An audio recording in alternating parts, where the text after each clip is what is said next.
नमस्कार दोस्तों। जैसा कि आप सभी को पता है हमारी क्लास ज्योग्राफी की चल रही है और ज्योग्राफी की क्लास के अंतर्गत हमने सामान्य परिचय की क्लास जो है कंप्लीट कर ली है और सामान्य परिचय की क्लास के अंतर्गत हमने थ्योरी की क्लास कंप्लीट हो गई है और आज हमारी क्लास जो क्या है एमसीक्यू की क्लास है। तो एमसीक्यू की क्लास के अंतर्गत हम देखेंगे जो सामान्य परिचय के एमसीक्यू हैं ये, और जो थ्योरी के बाद हमने एमसीक्यू रखा है जिससे कि आपका टॉपिक क्या है क्लियर हो जाएगा। तो इससे आगे हम देखें एमसीक्यू का पहला प्रश्न देखें तो कर्क वृत्त रेखा किस राज्य से होकर नहीं गुजरती है। कर्क वृत्त रेखा किस राज्य से होकर नहीं गुजरती है। तो ये चार ऑप्शन दिए हुए हैं जिनमें से आपको आंसर बताना है। तो कर्क रेखा कौन से राज्य से होकर नहीं गुजरती है। तो इसका आंसर हो जाएगा, क्या हो जाएगा, मणिपुर। ओके, अगले प्रश्न की हम बात करें तो भारत अवस्थित है, भारत की स्थिति क्या है। तो आप लोग ये चार आंसर दिए हुए हैं, आप लोग बता दीजिए। तो इसका आंसर हो जाएगा, क्या हो जाएगा, इसका आंसर है सी। यदि हम इसको देखें तो ये हमारे भारत की अवस्थिति है, ये भारत है हमारा। तो 8 डिग्री 4 मिनट से 37 डिग्री 6 मिनट और 68 डिग्री 7 मिनट से 97 डिग्री 25 मिनट, ये उत्तरी हो जाएगा, उत्तरी गोलार्ध, और ये पूर्वी गोलार्ध। यदि हम अक्षांशीय विस्तार देखें तो ये क्या है, उत्तरी गोलार्ध में है, और ये देशांतरी विस्तार देखें तो हम क्या है, पूर्वी गोलार्ध में। तो इसी प्रकार ये दिया है 8 डिग्री 4 मिनट उत्तरी गोलार्ध से 37 डिग्री 6 मिनट उत्तरी गोलार्ध, तथा देशांतर की बात करें तो 68 डिग्री 7 मिनट से 97-25 पूर्वी इसके मध्य है। तो इससे आगे यदि हम बात करें, अगला प्रश्न हमारा कितने भारतीय प्रदेशों से होकर कर्क रेखा गुजरती है, कितने राज्यों से होकर कर्क रेखा जो है गुजरती है। तो इसका आंसर क्या होगा, आप लोग जल्दी से बताइए। तो इसका आंसर हो जाएगा क्या, 8 राज्यों से होकर। इसका आंसर क्या हो जाएगा, 8 राज्यों से होकर कर्क रेखा जो है गुजरती है। 8 राज्य हमारे कौन कौन से हो जाएंगे, गुजरात है हमारा, राजस्थान है, मध्य प्रदेश है, छत्तीसगढ़ है, उड़ीसा है, सॉरी उड़ीसा नहीं, झारखंड और पश्चिम बंगाल, त्रिपुरा और क्या हो जाएगा, मिजोरम। तो ये 8 राज्यों से होकर कर्क रेखा जो है गुजरती है। अगले प्रश्न की हम बात करें तो कौन सा एक 10 अंक जलमार्ग जो है आपस में पृथक करता है। ठीक है, किन दो क्षेत्रों को 10 डिग्री चैनल जो है अलग करता है। तो इसका आंसर क्या हो जाएगा दोस्तों, इसका आंसर हो जाएगा अंडमान और निकोबार द्वीप समूह। तो इन दो क्षेत्रों को 10 डिग्री चैनल जो है क्या करता है, अलग करता है। अगला प्रश्न है हमारा, देशांतरों में कौन सा भारत की प्रमाणिक मध्याह्न रेखा कहलाती है। हमारी कौन सी रेखा है जो, कौन सा देशांतर है जिसको हम भारत की क्या है, मध्याह्न रेखा कहते हैं। तो ऐसी कौन सी कितने डिग्री रेखा है वो। तो ये इसका आंसर हो जाएगा, क्या हो जाएगा, 82 डिग्री 30 मिनट। ओके, इससे आगे यदि हम बात करें तो अगला प्रश्न है हमारा, भारतीय मानक समय की यामी उत्तर रेखा नहीं गुजरती है। जो भारत की मानक समय रेखा है वो नहीं गुजरती, यानी कौन से क्षेत्र से होकर नहीं गुजरती है। तो इसका आंसर क्या हो जाएगा, आप लोग बताएंगे जल्दी से। तो इसका आंसर हो जाएगा क्या, महाराष्ट्र हो जाएगा। इसकी हम बात करें तो जैसे ये हमारा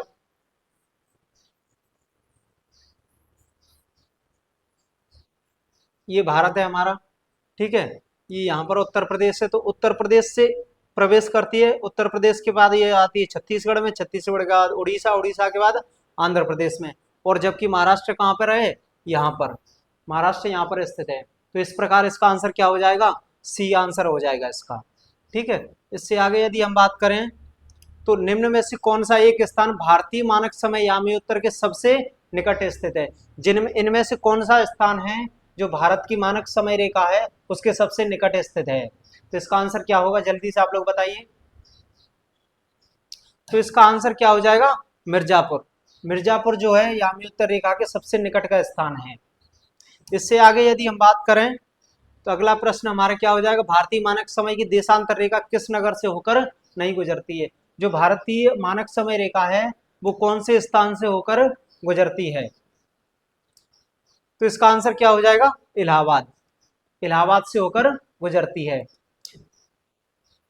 अगले प्रश्न की हम बात करें तो भारतीय प्रमाणिक समय एवं ग्रीनविच माध्य समय में अंतर पाया जाता है।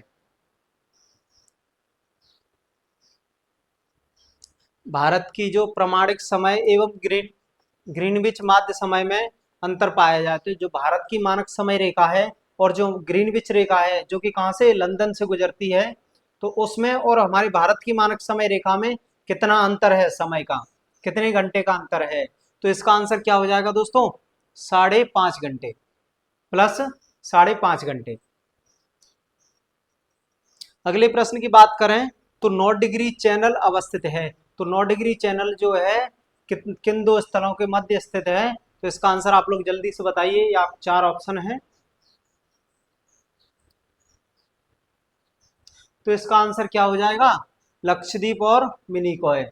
जैसा कि मैंने आप लोगों को बताया था, ये लक्षद्वीप है, मिनिकॉय और मालदीव। तो मालदीव और मिनिकॉय को अलग करने वाला कौन सा है? 8 डिग्री चैनल।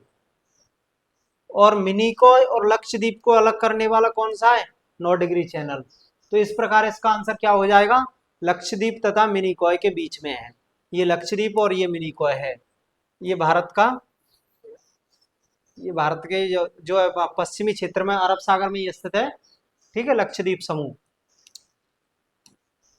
अगले प्रश्न की हम बात करें, अगला प्रश्न है दक्कन जल संधि किसके बीच स्थित है? जो दक्कन जल संधि है वो किसके बीच स्थित है? किन दो स्थलों के बीच स्थित है? ठीक है, तो इसका आंसर हो जाएगा लिटिल अंडमान और कार निकोबार।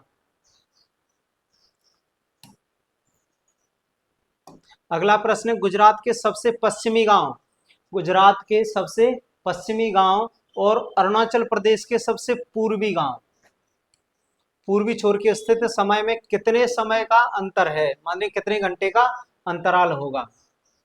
इसमें पूछा गया है जो है गुजरात का सबसे पश्चिमी जो स्थान है क्या है? गौहर माथा। और जो अरुणाचल प्रदेश का सबसे पूर्वी बिंदु क्या है? किविथु। इनके बीच में कितने समय का अंतर है, कितने घंटे का अंतर है? तो इसका आंसर क्या हो जाएगा? 2 घंटे का। मैंने आपको बताया था कि जो है पूर्वी बिंदु और पश्चिमी बिंदु के बीच में 30 डिग्री का लगभग अंतराल पाया जाता है। तो 1 डिग्री जो है 4 मिनट में चलता है। एक एक डिग्री जो है कितना, 4 मिनट में होता है। तो 30 से मल्टीप्लाई कर देंगे 4 से, 4 4 × 12 120 हो जाएगा। इस प्रकार से 30 डिग्री, इससे 4 से मल्टीप्लाई करेंगे तो 4 × 3 = 12, तो 120 हो जाएगा। तो 120 मिनट यानी कि 2 घंटे बन जाएगा इसका मतलब। तो पूर्वी बिंदु और पश्चिमी बिंदु में कितने घंटे का अंतर पाया जाएगा? 2 घंटे का। इसका आंसर बी हो जाएगा। अगले प्रश्न की हम बात करें तो भारत में निम्न में से किस राज्य में सबसे पहले सूरज दिखाई देता है? सूर्य जो है हमारे भारत में सबसे पहले किस स्थान पर दिखाई देता है? तो इसका आंसर जल्दी से आप लोग बताइए। तो इसका आंसर क्या हो जाएगा? अरुणाचल प्रदेश, क्योंकि अरुणाचल प्रदेश जो है हमारा सबसे पूर्वी राज्य है। अगले प्रश्न की हम बात करें तो भारत का सुदूरस्थ दक्षिणी बिंदु, सुदूरस्थ दक्षिणी बिंदु का मतलब है यहाँ पर कि भारत का सबसे दक्षिणी बिंदु। तो सब भारत का सबसे दक्षिणी बिंदु हमने पढ़ा था, क्या हो जाएगा? इंदिरा पॉइंट। अगले प्रश्न की हम बात करें तो किस जगह का स्थानीय समय 6 प्रातः जबकि ग्रीनविच मीन टाइम 3 प्रातः है? उस जगह की देशांतर रेखा क्या होगी? ये प्रश्न बोल रहा है, बोल रहा है, बता रहा है कि किस स्थान पर सुबह के 6 बजे हुए हैं, किस स्थान पर सुबह के 6 बजे हुए हैं, और जबकि ग्रीनविच रेखा है वहां पर सुबह के 3 बजे हुए हैं। तो इसका आंसर क्या हो जाएगा दोस्तों? इसका आंसर हो जाएगा 45 डिग्री पश्चिमी। कैसे हो जाएगा मैं आपको बता देता हूं। मान लीजिए ये हमारी पृथ्वी है, ये हमारी ग्रीनविच रेखा निकली हुई है। ठीक है, ये पूर्वी गोलार्ध है और ये पश्चिमी गोलार्ध है। तो इसमें हम देखते हैं इसमें बोल रहा है सुबह के 3 बजे हुए हैं। ग्रीनविच पर कितना, यहाँ पर सुबह के 3 बजे हुए हैं, यहाँ पर सुबह के 3 बजे हुए हैं, जबकि किस स्थान पर सुबह के 6 बजे हुए हैं, मतलब 6 बजे वहां पर कितने डिग्री समय होगा। ठीक है, तो यदि हम इसकी बात करें तो यहाँ से जो है हम चलेंगे तो पश्चिमी गोलार्ध, इसका आंसर पश्चिम में इसलिए हो जाएगा कि 1 डिग्री चलने में कितना, 4 मिनट लगता है। ठीक है, तो जो है यहाँ पर 3 बजे हो, यहाँ पर 6 बजे हो, उस किस जगह पर सुबह के 6 बजे पर आते हैं, तो 6 और 3 के बीच में कितने समय का अंतर है, 3 घंटे का। 3 में मल्टीप्लाई बाई कितना करेंगे, 60। ठीक है, 36 18, मतलब 180 मिनट, 180 मिनट। तो 180 माने 1 मिनट में कितना चलता है, मतलब 1 डिग्री कितने में चलता है, 4 मिनट में। तो इसमें क्या है, 4 का भाग दे देंगे, इसमें 4 का भाग देंगे तो 4 4 चौक 16, 2 आया और ये 20, 4 पंजे 20, तो कितना आ जाएगा इसका, 45 डिग्री। तो यदि सुबह के यहाँ पर 3 बजे हुए हैं तो पूर्वी गोलार्ध से तो जो है ये निकल ही चुका है। यदि पूर्व में जाते हैं तो समय क्या होता है, प्लस होता है, और पश्चिम में जाएंगे तो समय क्या होगा, माइनस होगा। ठीक है, तो इस प्रकार से इसका क्या आंसर आ जाएगा, 45 डिग्री, 45 डिग्री पश्चिम में। इससे आगे यदि हम बात करें अगले प्रश्न की, तो कौन सा स्थान भारत की ग्रीनविच कहा जाता है, ऐसा कौन सा स्थान है जो भारत का ग्रीनविच कहा जाता है, भारत का मध्य बिंदु कहा जाता है। तो ये जो है क्या है, उज्जैन। उज्जैन को जो है भारत का मध्य बिंदु कहते हैं। अगले प्रश्न की बात करें तो रेड क्लिफ लाइन सीमा निर्धारित करती है, जो रेड क्लिफ रेखा है, जो अंतरराष्ट्रीय रेखा है, वो किन दो देशों को अलग अलग अलग करती है, किन दो देशों को अलग करती है। ठीक है, तो इसका आंसर क्या हो जाएगा, तो हमने ये पढ़ा था कि रेड क्लिफ रेखा जो है भारत और पाकिस्तान को अलग करती है। भारत और पाकिस्तान के मध्य में कौन सी रेखा है, रेड क्लिफ रेखा। अगले प्रश्न की हम बात करें तो डूरंड लाइन किसके साथ भारत की सीमा निर्धारित करती थी। ये प्रश्न का सबसे मतलब इसका जो है लास्ट में क्या दिया हुआ है, थी, माने अभी नहीं है। तो किनको करती थी, भारत के साथ किसको अलग करती थी, अफगानिस्तान को, अफगानिस्तान को अलग करती थी। ये इसलिए है क्योंकि जो है पहले पाकिस्तान जब भारत से अलग नहीं हुआ था तब ये डूरंड रेखा, जब पाकिस्तान भारत का ही हिस्सा था उस समय क्या है, भारत और अफगानिस्तान को अलग करती थी। लेकिन 1947 से जब पाकिस्तान अलग हो गया है उस समय से ये रेखा अफगानिस्तान और पाकिस्तान के बीच की सीमा रेखा बन गई है। इसलिए यहाँ पर प्रश्न में पहले से ही दिया हुआ स्पष्ट है कि निर्धारित करती थी, पहले करती थी, अब नहीं है। अब ये किसके बीच में है, अफगानिस्तान और पाकिस्तान के बीच में है। इससे आगे यदि हम बात करें तो भारत में निम्न केंद्र शासित प्रदेशों में से कौन क्षेत्रफल की दृष्टि से सबसे छोटा है। भारत का ऐसा कौन सा केंद्र शासित प्रदेश है जो क्षेत्रफल की दृष्टि से सबसे छोटा है। तो इसमें यदि हम बात करें तो सबसे छोटा जो है कौन सा हो जाएगा हमारा, लक्षद्वीप। लक्षद्वीप सबसे छोटा हो जाएगा। यदि इस प्रश्न आता है कि सबसे बड़ा केंद्र शासित प्रदेश कौन सा है क्षेत्रफल की दृष्टि से, तो इसका आंसर क्या हो जाएगा, सबसे बड़ा जो है लद्दाख है। ठीक है,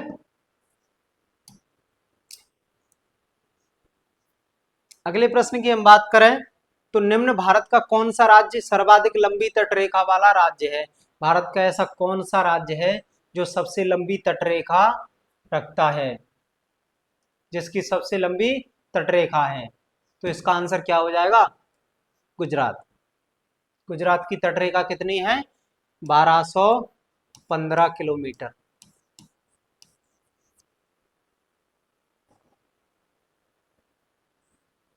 और इसमें कहीं कहीं 15 मिलता है और कहीं कहीं 14 मिलता है, तो इसमें कोई कन्फ्यूजन वाली बड़ी कोई बात नहीं है, आप लोग ऑप्शन देखकर लगा देना।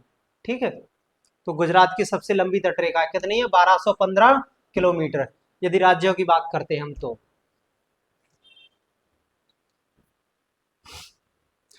अगला प्रश्न है, छत्तीसगढ़ की सीमा उभयनिष्ठ नहीं है।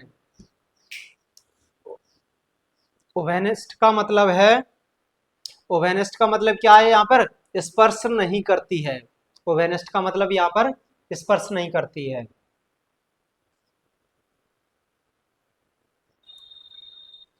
छत्तीसगढ़ की सीमा कौन से राज्य को जो है स्पर्श नहीं करती है?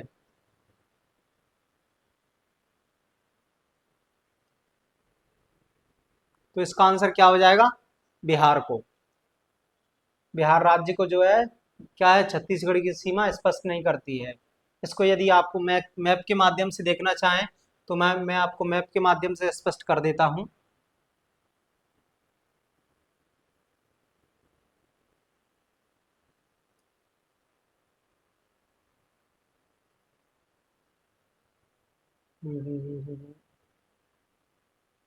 मैप अभी उपलब्ध नहीं हो पाएगा हमको, तो हम चलते हैं पीछे अपने पेज पर। हाँ, मिल गया मिल गया, बहुत बढ़िया, मिल गया। तो देखिए यहाँ पर स्पष्ट से मैं आपको समझा देता हूँ। ये हमारा छत्तीसगढ़ है, ये छत्तीसगढ़ है, ये तो क्या है, ये महाराष्ट्र आ गया, इधर आंध्र प्रदेश, उड़ीसा और झारखंड, और ये क्या है, उत्तर प्रदेश। जबकि बिहार क्या है, यहाँ से जो है झारखंड और उत्तर प्रदेश के द्वारा अलग होता है। तो ये क्या, छत्तीसगढ़ की सीमा को स्पर्श नहीं करता है। इसकी इसलिए इसका आंसर हमने क्या देखा था, क्या हो जाएगा? बिहार। बिहार हो जाएगा। ये तो कहाँ पहुंच गए हम, अपने प्रश्न पर आते हैं हम लोग।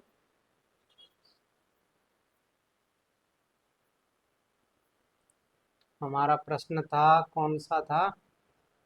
बिहार वाला था ना।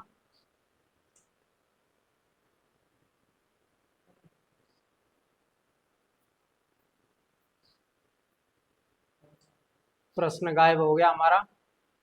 कुछ देर आप लोग जब तक इंतजार कीजिए। ये हो गया था, ये भी हो गया, ये भी हो गया।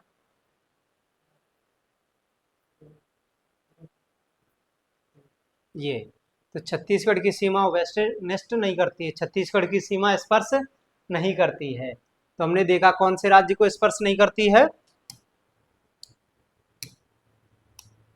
बिहार को। ठीक है, इसका आंसर हो जाएगा क्या, बी हो जाएगा। अगले प्रश्न की हम बात करें। अगला प्रश्न है, भारत कौन सा राज्य अधिकतम राज्य सीमा को छूता है? भारत का ऐसा कौन सा राज्य है जो अधिकतम सीमाओं को, अधिकतम राज्यों की सीमाओं को छूता है? ऐसा कौन सा, प्रश्न बोल रहा है ऐसा कौन सा राज्य है जो सबसे अधिक राज्यों को स्पर्श करता है? ठीक है,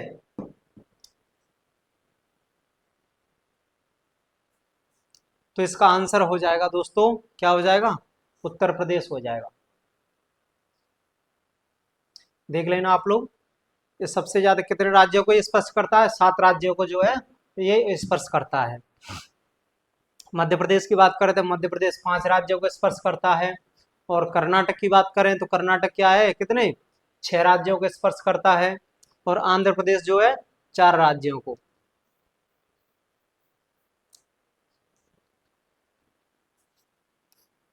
ये 7 राज्य, आंध्र प्रदेश 4 राज्य, कर्नाटक जो है 6 राज्य, मध्य प्रदेश जो है 5 राज्य। तो इस प्रकार से प्रश्न बोल रहा है अधिकतम राज्य सीमाओं को छूता है, तो इसका आंसर क्या हो जाएगा? उत्तर प्रदेश। डी आंसर हो जाएगा इसका। अगले प्रश्न की हम बात करें। प्रमुख भारतीय नगरों में से कौन सा एक सबसे अधिक पूर्वी स्थित है? निम्न निम्न में से प्रमुख भारतीय नगरों में से कौन सा सबसे पूर्वी स्थित है? तो इसमें से कौन सा ऐसा राज्य क्षेत्र है जो है सबसे पूर्व में स्थित है? तो इनमें से सबसे पूर्वी क्या हो जाएगा? लखनऊ। इनमें से सबसे पूर्वी कौन सा हो जाएगा? लखनऊ। लखनऊ जो है क्या है? उत्तर प्रदेश की राजधानी है। अगले प्रश्न की हम बात करें तो झारखंड राज्य की राजधानी निम्न में से कौन सी है? मुझे लगता है ये आप सभी को आता होगा। तो झारखंड राज्य की राजधानी क्या हो जाएगी? जल्दी से आप जल्दी से कमेंट करके बताइए मुझे क्या हो जाएगी। जल्दी जल्दी सब लोग जल्दी से बताइए, सब लोग कमेंट कीजिए जल्दी से। तो इसका आंसर क्या हो जाएगा? रांची। तो झारखंड की क्या हो जाएगी राजधानी? रांची हो जाएगी। अगले प्रश्न की बात करें हम तो चेरापूंजी अवस्थित है। चेरापूंजी कहाँ पर अवस्थित है? कौन से राज्य में स्थित है?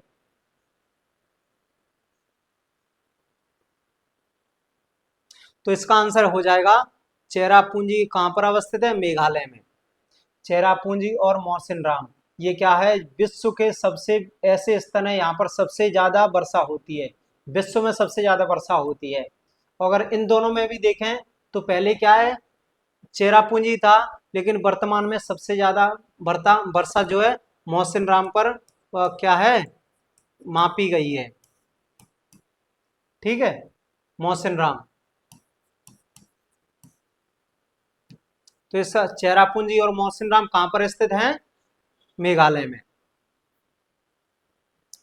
अगले प्रश्न की बात करें तो भारत का क्षेत्रफल संसार के क्षेत्रफल का 2.42% है, परंतु इसकी यानी जो भारत का क्षेत्रफल क्या है? संसार का 2.42% है, परंतु इसकी क्या है? ये ऑप्शन दिए हुए हैं, जनसंख्या के बारे में पूछा है। क्षेत्रफल तो 2.42 है, लेकिन क्षेत्र जो जनसंख्या कितनी है विश्व की? तो ये चार ऑप्शन दिए हुए हैं, आप लोग जल्दी से आंसर कीजिए मुझे। ये बड़ा ही सरल प्रश्न है। जल्दी से कमेंट में आप लोग सभी लोग कमेंट करते जाएंगे। तो इसका आंसर क्या हो जाएगा? 17% जनसंख्या है। संपूर्ण मानव जाति की 17% जो है क्या है? भारत में निवास करती है। अगले प्रश्न की हम बात करें तो अगला प्रश्न हमारा निम्नलिखित कथनों में से भारत के बारे में सही उत्तर का चयन कीजिए। ये चार ऑप्शन दिए हुए हैं, इनमें से सही कौन से आंसर है, कौन से ऑप्शन सही है, उनका हमको चयन करना है और कूट के माध्यम से जो है क्या है? आंसर देना है। तो इसका पहला ऑप्शन क्या है? भारत विश्व का 5वां बड़ा देश है। तो ये क्या हो जाएगा? ये गलत है। 5वां नहीं, कौन सा है? 7वां है। स्थल मंडल के कुल क्षेत्रफल का लगभग 2.4% भाग अधिकृत किए हुए, ये बिल्कुल सही है। तीसरे ऑप्शन की बात करें, समूचा भारत उष्ण कटिबंध में स्थित है, ये गलत है। उष्ण नहीं, उष्ण और उपोष्ण दोनों में अवस्थित है, क्योंकि इसमें दिया हुआ है समूचा यानी पूरा भारत उष्ण में, इसलिए ये ऑप्शन गलत हो जाएगा। तो उष्ण नहीं, उष्ण और उपोष्ण दोनों को उसमें स्थित है, कटिबंधों में। ठीक है। और चौथा ऑप्शन है हमारा 82 डिग्री 30 मिनट पूर्वी देशांतर का उपयोग भारतीय मानक समय को निर्धारित करने के लिए किया जाता है। तो ये भी बिल्कुल सही है। हमारी मानक समय रेखा क्या है? 82.5 डिग्री है, तो ये भी सही है। तो इसमें कौन कौन से? दूसरा और चौथा। दूसरा और चौथा आंसर हमारा कौन सा मिल जाएगा इसमें से? आंसर हमारा हो जाएगा डी, 2 और 4। अगले प्रश्न की हम बात करें तो अगला प्रश्न हमारा है, असम कुल मिलाकर कितने राज्यों और केंद्र शासित क्षेत्रों से घिरा हुआ है? असम राज्य जो है वो कितने राज्य और केंद्र शासित प्रदेशों से घिरा हुआ है? तो असम राज्य की हम बात करें तो आप लोग जल्दी से मुझे आंसर करके बताइए। यदि आप लोगों ने पढ़ा होगा तो मुझे जल्दी से आंसर कमेंट में करके बता देंगे आप लोग। जिस जिसको पता है वो जल्दी जल्दी आंसर करते जाइए। तो इसका आंसर क्या हो जाएगा दोस्तों? बी, 7 राज्यों से, क्योंकि यहाँ पर कोई भी केंद्र शासित प्रदेश स्थित नहीं है। इसको यदि हम देखें तो मैं आपको मैप के माध्यम से स्पष्ट कर देता हूं। ये हमारा मैप आ जाएगा, इसमें पूछा हुआ है असम के बारे में। ये हमारा असम है, ये हमारा क्या है, असम है, असम। तो असम जो है यहाँ पर कोई भी केंद्र शासित प्रदेश नहीं है, यहाँ पर क्या है, पश्चिम बंगाल है, यहाँ पर अरुणाचल प्रदेश है, जो 1 2 और नागालैंड 3, मणिपुर 4, मिजोरम 5 और त्रिपुरा 6 और मेघालय 7। तो इसका आंसर क्या हो जाएगा, 7 राज्यों से जो है असम घिरा हुआ है। ठीक है, इससे आगे यदि हम अपने प्रश्न पर आते हैं, हमारा प्रश्न ये था असम कुल मिलाकर कितने राज्यों से घिरा हुआ है, तो इसका आंसर मैंने आपको बताया था, कितना बताया था, 7 बताया था। इसका आंसर क्या हो जाएगा, 7। यदि हम अगले प्रश्न की बात करें, तो अगला प्रश्न हमारा इस प्रकार है, जैसा भारत के निम्नलिखित केंद्र शासित प्रदेशों में से कौन क्षेत्रफल में सबसे बड़ा है। क्षेत्रफल के आधार पर केंद्र शासित प्रदेश कौन सा है जो सबसे बड़ा है।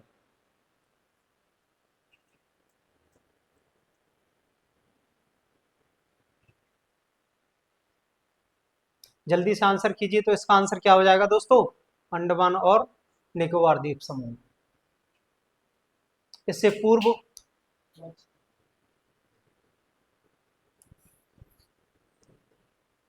पूर्व हमने बात की थी कि बिल्कुल सेम प्रश्न था इसी प्रकार का, कि ऐसा कौन सा केंद्र शासित प्रदेश है जो सबसे छोटा है।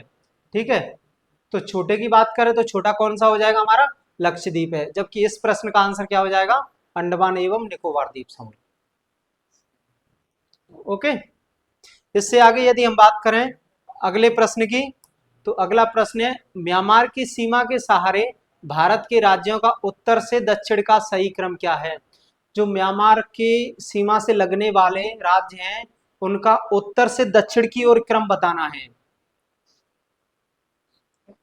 प्रश्न क्या बता रहा है कि जो म्यांमार की सीमा को स्पर्श करने वाले राज्य हैं, उनका जो है उत्तर से दक्षिण की ओर क्रम क्या है, सही क्रम बताना है।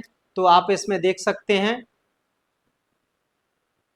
तो इसका आंसर क्या हो जाएगा दोस्तों, इसका आंसर हो जाएगा हमारा ए।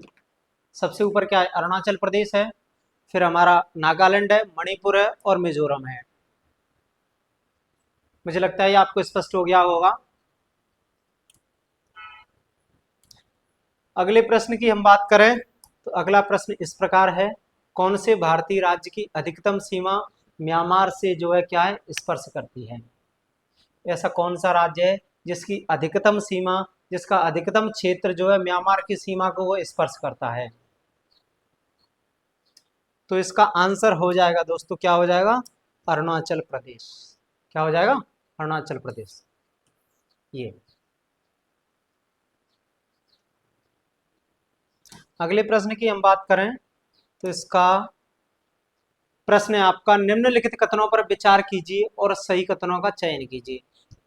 यानी ये कथन दिए हुए हैं 3, इनमें से आप पढ़िए और इनमें से सही कौन से हैं, गलत कौन से हैं, उन पर आप विचार करके कूट के माध्यम से आंसर देना है। ये आपके कूट हैं। तो पहला ऑप्शन है असम, भूटान और असम। असम के बारे में पूछा हुआ है इसमें। असम भूटान और बांग्लादेश की सीमा को से लगा हुआ है। असम जो है भूटान और बांग्लादेश की सीमा से लगा हुआ है। तो ये क्या है, सही है। पश्चिम बंगाल भूटान तथा नेपाल की सीमा से लगा हुआ है, तो ये भी सही है। मिजोरम बांग्लादेश तथा म्यांमार की सीमा से लगा हुआ है, मिजोरम। तो ये भी क्या हो जाएगा, सही हो जाएगा। तो इसका आंसर क्या हो जाएगा, कूट के माध्यम से हम देखें तो इसका आंसर हो जाएगा दोस्तों ए। ओके, इससे आगे यदि हम बात करें अगले प्रश्न की, तो निम्नलिखित में से भारत के किस राज्य की सीमा म्यांमार से ओवेनिस्ट नहीं है।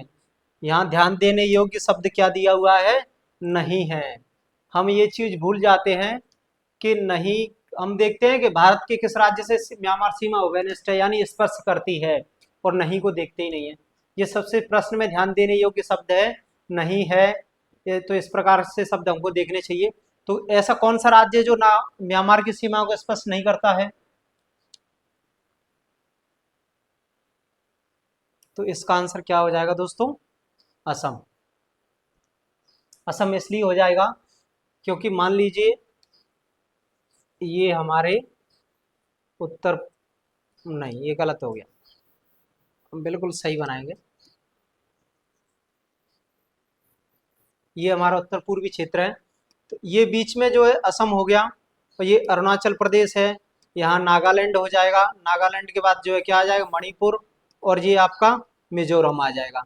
तो इस प्रकार से म्यांमार का ये वाला क्षेत्र है, ये क्या है, म्यांमार का क्षेत्र है, तो म्यांमार को जो है क्या है, असम स्पर्श ही नहीं कर पाएगा, क्योंकि ये हमारे राज्य जो है उसको क्या है, कवर कर लेते, उसकी सीमा को क्या है, कवर कर लेते। तो इसका आंसर क्या हो जाएगा, ए हो जाएगा, ए, इसका आंसर असम हो जाएगा। अगले प्रश्न की हम बात करें तो किस राज्य की सीमा बांग्लादेश से नहीं मिलती है, किस राज्य की सीमा है जो है बांग्लादेश से नहीं मिलती है।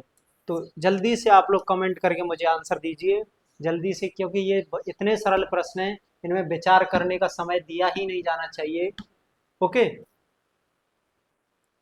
तो बांग्लादेश की सीमा को कौन सा राज्य जो है स्पर्श नहीं करता है, तो इसका आंसर क्या हो जाएगा दोस्तों, मणिपुर। इसका आंसर क्या हो जाएगा, मणिपुर। यदि मैं आपको इसको स्पष्ट करूं तो मैप के माध्यम से हम लोग देख लेते हैं इसको।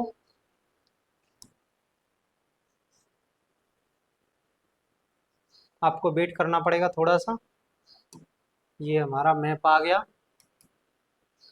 ये उसमें पूछा था बांग्लादेश की सीमा, बांग्लादेश ये की सीमा को कौन सा राज्य स्पर्श नहीं करता है, तो मणिपुर कहाँ है, ये स्थित है यहाँ पर, मणिपुर यहाँ स्थित है, जबकि बांग्लादेश की सीमा कहाँ है, क्या है, यहाँ पर रह जाती है, यहाँ तक।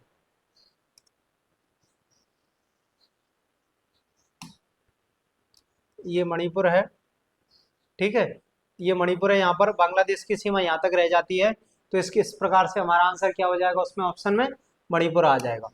ठीक है, इससे आगे यदि हम बात करें अपने ऑप्शन पे आ रहा आते हैं हम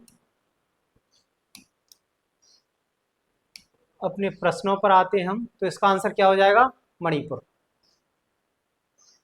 अगले प्रश्न की हम बात करें तो अगला प्रश्न हमारा इस प्रकार है, बांग्लादेश की सीमा से लगे भारत के राज्य, बांग्लादेश की सीमा से लगे हुए हमारे भारत के कौन कौन से राज्य हैं, तो पश्चिम बंगाल, नागालैंड, असम और मेघालय। यहाँ पर क्या आ गया, नागालैंड आ गया। नागालैंड जो है बांग्लादेश की सीमा को स्पर्श नहीं करता है, तो ये आंसर नहीं होगा। नागालैंड इसमें भी है, तो ये भी नहीं होगा।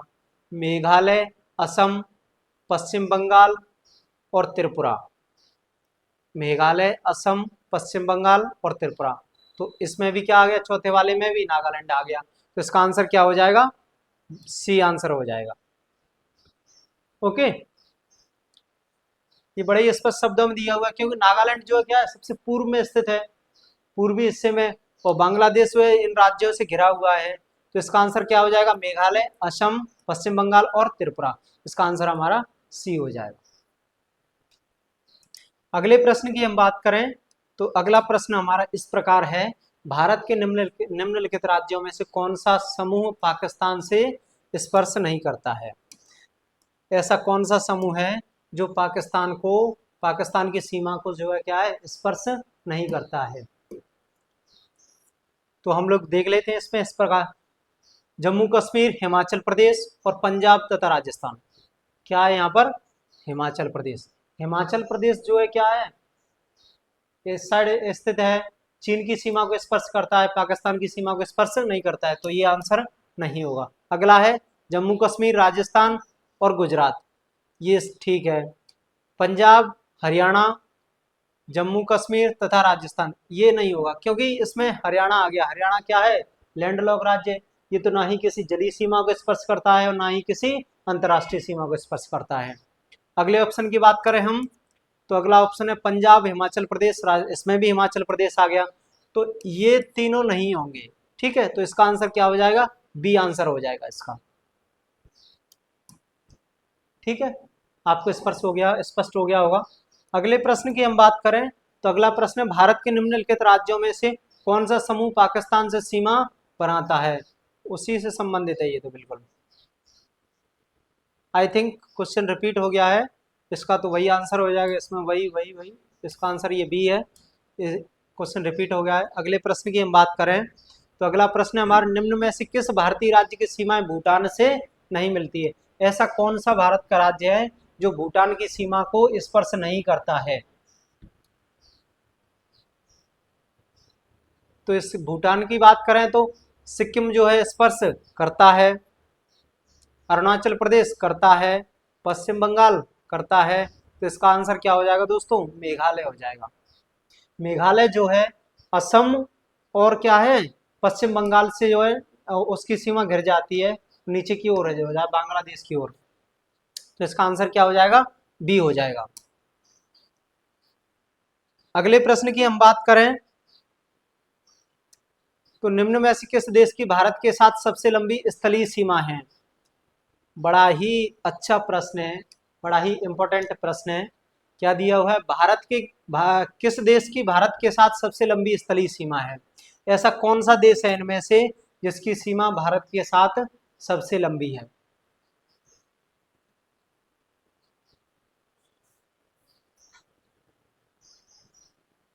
जल्दी से आप लोग मुझे बताइए। तो इसका आंसर क्या हो जाएगा दोस्तों? बांग्लादेश।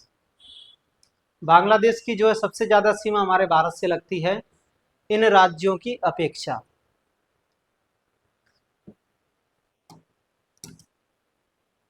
अगले प्रश्न की हम बात करें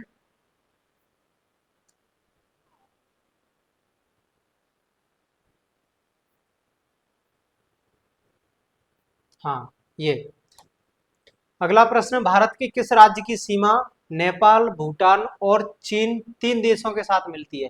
नेपाल, भूटान और चीन तीन देशों के साथ जो है कौन सा ऐसा राज्य है जिसकी सीमा स्पर्श होती है?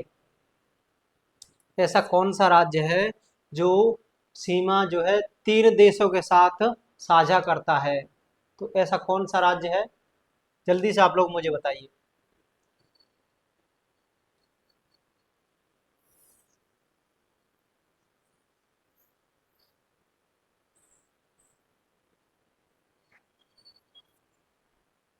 तो इसका आंसर क्या हो जाएगा दोस्तों?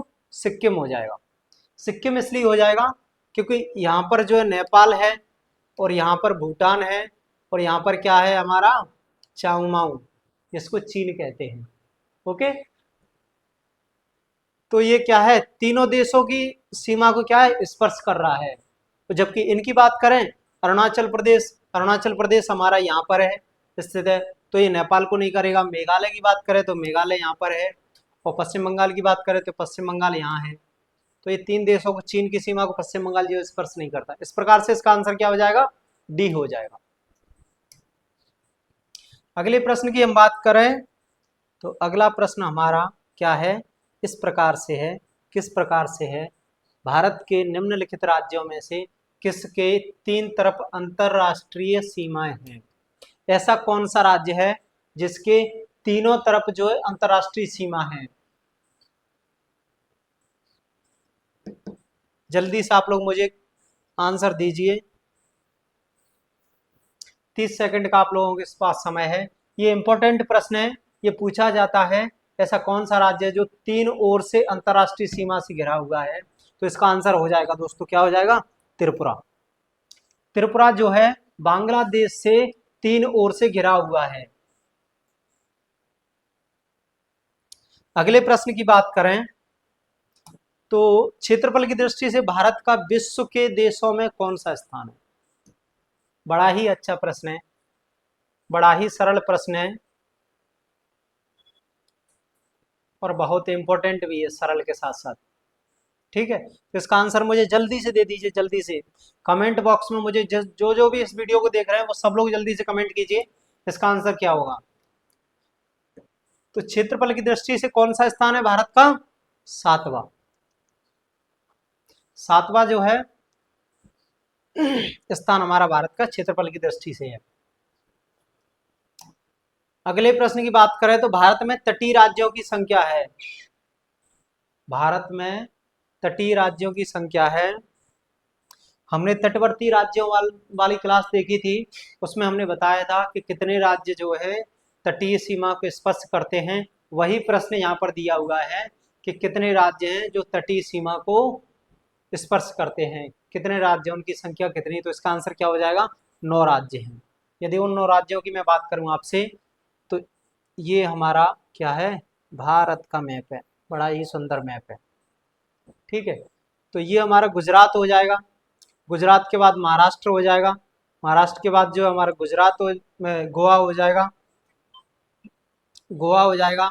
ठीक है, गोवा के बाद हम बात करें तो किसकी, कर्नाटक हो जाएगा, फिर यहाँ केरल आ जाएगा। केरल के बाद तमिलनाडु, आंध्र प्रदेश और उड़ीसा और पश्चिम बंगाल। तो इस प्रकार से 9 राज्य, 1 2 3 4 5 6 7 8 और 9, इस प्रकार से 9 राज्य जो है भारत की तटीय सीमा को स्पर्श करते हैं। अगले प्रश्न की बात करें तो क्षेत्रफल की दृष्टि से देश के 4 बड़े राज्यों का सही क्रम बताइए। 4 बड़े राज्य ऐसे कौन से हैं क्षेत्रफल की दृष्टि से, उनका आप सही क्रम मुझे बता दीजिए जल्दी से।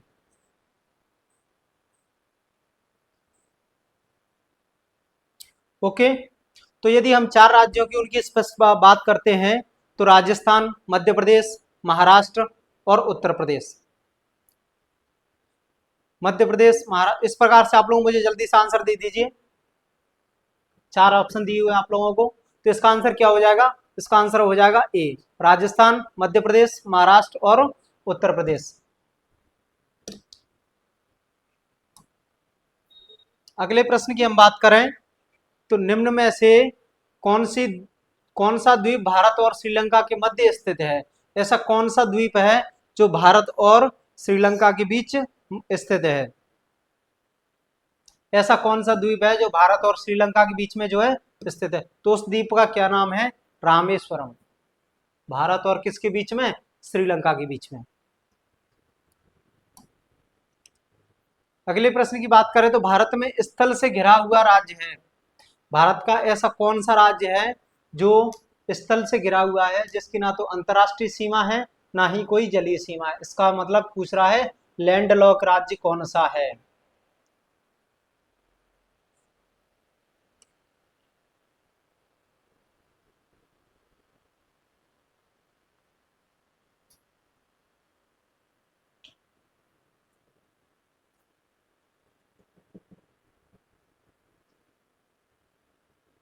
इसमें लैंडलॉक नहीं, मैंने आपको गलत बता दिया दोस्तों, माफ कीजिए। तो ये पूछ रहा है मतलब स्थल से घिरा हुआ, उसकी सीमा क्या है, किसी जलीय सीमा को स्पर्श नहीं करती हो। इसमें पूछा है कि जलीय सीमा को स्पर्श नहीं कर रहा है, वो स्थल से घिरा हुआ होना चाहिए। तो जो उड़ीसा की सीमा जो जल से लगती है, पश्चिम बंगाल की भी सीमा लगती है जल से, और कर्नाटक की भी लगती है। जो बिहार की सीमा किसी भी जलीय स्थान को स्पर्श नहीं करती है। तो इसका आंसर क्या हो जाएगा, डी आंसर हो जाएगा। ओके, अगले प्रश्न की हम बात करें तो पांडिचेरी केंद्र शासित क्षेत्र निम्न में से कितने राज्यों में से अवस्थित है।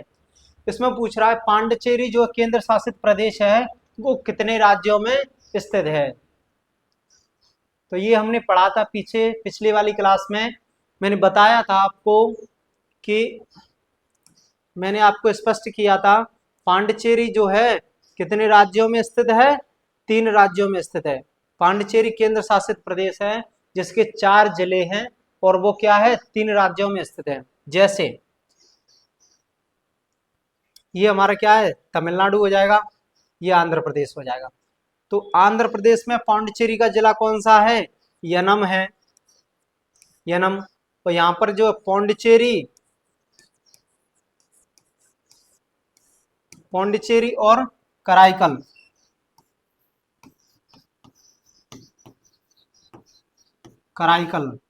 और इधर आपका जो है केरल में क्या है, माहे।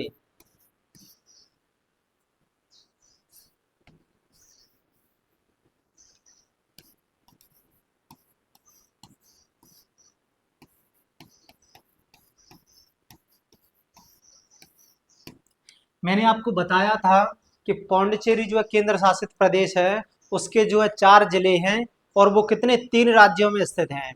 तो 3 राज्यों की यदि हम बात करें तो उसका पौंडीचेरी जो स्वयं क्या है, तमिलनाडु में स्थित है। पौंडीचेरी और कराईकल 2 जिले क्या है, तमिलनाडु में स्थित है। और उसका एक जिला जो है यनम, वो है आंध्र प्रदेश में। और एक जिला का है क्या है, माहे, जो क्या है कहाँ पर है, केरल में। तो इस प्रकार से आंध्र प्रदेश, तमिलनाडु और केरल 3 राज्यों में इसकी स्थिति हो गई। वही प्रश्न यहाँ पर पूछा है, पौंडीचेरी केंद्र शासित क्षेत्र कितने राज्यों में अवस्थित है। तो इसका आंसर मैंने क्या बताया आपको, आंध्र प्रदेश, तमिलनाडु और क्या हो जाएगा, केरल। तो कितने राज्य हो जाएंगे, 3 राज्य हो जाएंगे। ठीक है, इसमें 4 जिले हैं और 3 राज्यों में स्थित है। ठीक है, अगले प्रश्न की हम बात करें, लक्षद्वीप समूह स्थित है। लक्षद्वीप समूह जो है कौन से स्थान पर स्थित है, कौन से सागर में स्थित है, ये जलीय क्षेत्र की बात कर रहा है। तो वह कौन सा है, लक्षद्वीप। ये हमारा जो है भारत का नक्शा है, ये लक्षद्वीप हमारे यहाँ पर स्थित है। और ये जो क्षेत्र है वो कौन सा क्षेत्र है, अरब सागर है। अरब सागर का क्षेत्र है ये। तो इसका आंसर क्या हो जाएगा दोस्तों, अरब सागर। और जबकि ये सारे क्षेत्र यहाँ पर इस साइड स्थित नहीं है, तो इस प्रकार इसका आंसर क्या हो जाएगा, अरब सागर। लक्षद्वीप समूह स्थित है कहाँ पर, अरब सागर में। ये अरब सागर का क्षेत्र है। ठीक है, अगले प्रश्न की बात करते हैं। अगला प्रश्न जो है, जनसंख्या की दृष्टि से भारतीय संघ का सबसे छोटा राज्य। प्रश्न पूछ रहा है कि जनसंख्या की दृष्टि से भारत का सबसे छोटा राज्य कौन सा है। भारत का ऐसा कौन सा राज्य है जिसमें सबसे कम जनसंख्या है। तो इसका आंसर हो जाएगा दोस्तों, क्या हो जाएगा, जैसा कि आप सभी को नहीं पता है तो मैं बता देता हूं, सिक्किम हो जाएगा इसका आंसर। ठीक है, गलती से गोवा मत लगा देना, इसका आंसर गोवा नहीं है। ओके, इसका आंसर है भारतीय भूमि का उत्तरतम भाग है। भारत का सबसे उत्तरी स्थान कौन सा है, सबसे उत्तरी बिंदु कौन सा है, उसकी यहाँ पर बात कर रहा है। ठीक है, तो उत्तरी बिंदु मैंने आपको बताया था कि जो है लद्दाख में स्थित है, वो कौन सा है, इंदिरा कोल। इसका आंसर क्या हो जाएगा, बी। इसका आंसर हो जाएगा बी, इंदिरा कोल। अगले प्रश्न की मैं बात करता हूं, निम्न में से कौन सा कथन 82.5 डिग्री पूर्वी देशांतर के संबंध में सही है। वो पूछ रहा है जो हमारे भारत की 82.5 डिग्री जो है भारतीय मानक समय रेखा है, उसके संबंध में पूछ रहा है, सही नहीं है। पूछ रहा है, सही नहीं है। ठीक है दोस्तों, ये बड़ी ही ध्यान देने योग्य बात है। ये कभी कभी छूट जाता है, जैसे कि मैंने अभी पढ़ा, पहली बार में मुझे दिखाई नहीं इस प्रकार, इसलिए मैंने इसको क्या है, पहले इसको गोल कर लिया, इस पर मैंने गोला लगा लिया। तो क्या है, इसके संबंध में सही, यह भारत के लिए मानक देशांतर रेखा है। तो ये बिल्कुल सही है, ये भारत के लिए मानक समय रेखा है। और दूसरा है, इस रेखा का स्थानीय समय ग्रीनविच समय से 5.5 घंटे आगे है। ये भी बिल्कुल सही है। यह रेखा इलाहाबाद के समीप से गुजरती है। ये भी बिल्कुल सही है। ठीक है, और यह भारत को 2 बराबर भागों में विभाजित करती है। यह भारत को 2 बराबर भागों में विभाजित करती है।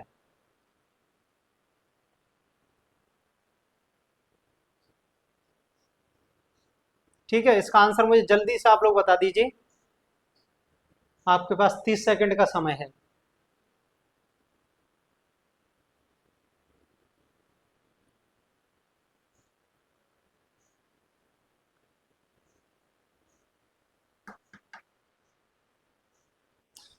तो इसका आंसर हो जाएगा दोस्तों, माफ कीजिए ये मैंने गलत लगा दिया यहाँ पर। ये 2 बराबर भागों में तो इस बांटती है, लेकिन क्या है, ये इलाहाबाद से नहीं गुजरती, ये गुजरती है कहाँ से, मिर्जापुर से। उत्तर प्रदेश का स्थान है मिर्जापुर। मिर्जापुर, जो यह रेखा क्या है, मिर्जापुर से होकर गुजरती है, इलाहाबाद से होकर नहीं गुजरती है। ठीक है, तो अगले प्रश्न की हम बात करें। अगला प्रश्न है हमारा, निम्न में से कौन सा देश भारतीय उपमहाद्वीप के अंतर्गत सम्मिलित नहीं है, नहीं किया जाता है। जो भारतीय उपमहाद्वीप है उसमें सम्मिलित नहीं किया जाता है, ऐसा कौन सा देश है।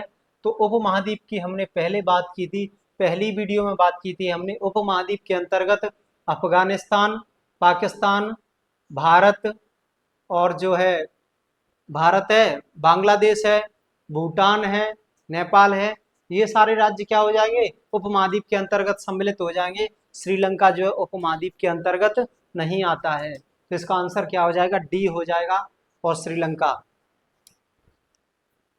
अगला प्रश्न है, और ये आपका अंतिम प्रश्न है, इस क्लास का अंतिम प्रश्न है। इसकी बात करें हम तो भारत की तट रेखा की लंबाई लगभग कितनी है? जल्दी से आप लोग आंसर करके मुझे बताइए। ये हमने तटीय वाली क्लास में हमने देखा था, तटीय तटीय सीमा वाली क्लास में हमने ये बड़े स्पष्ट शब्दों में समझा था। तो जल्दी से मुझे आंसर करके बताइए, इसका आंसर क्या हो जाएगा?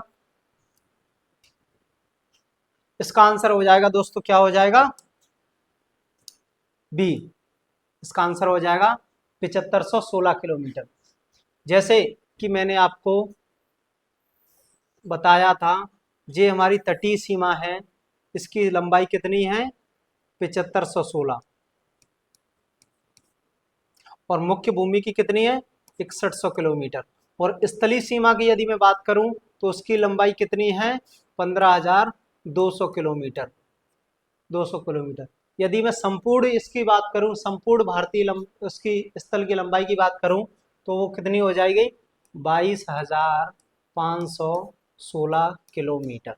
ये हमारी स्थलीय प्लस जलीय दोनों मिलाकर के हो जाएगी 22,516 किलोमीटर।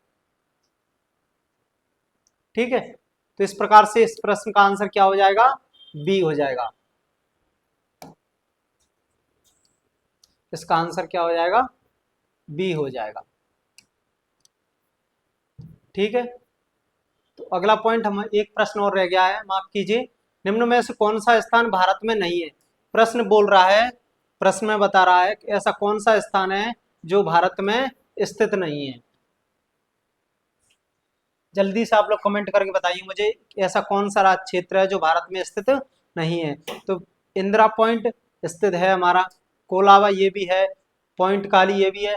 तो पॉइंट पेड्रो जो है भारत में स्थित नहीं है, ये वाला पॉइंट, ये वाला क्षेत्र जो है भारत में स्थित नहीं है। तो इसका आंसर क्या हो जाएगा, डी हो जाएगा। इसका आंसर क्या हो जाएगा, डी हो जाएगा। ठीक है, तो ये हमारी क्लास आज की कंप्लीट होती है दोस्तों। और आप लोग एमसीक्यू की क्लास को अवश्य देखें, ये आपको इससे क्या है, हमारी जो पिछली थ्योरिकल अपनी क्लास है जो स्पष्ट हो जाएंगी। ठीक है, जब तक पढ़ते रहिए, मस्त रहिए।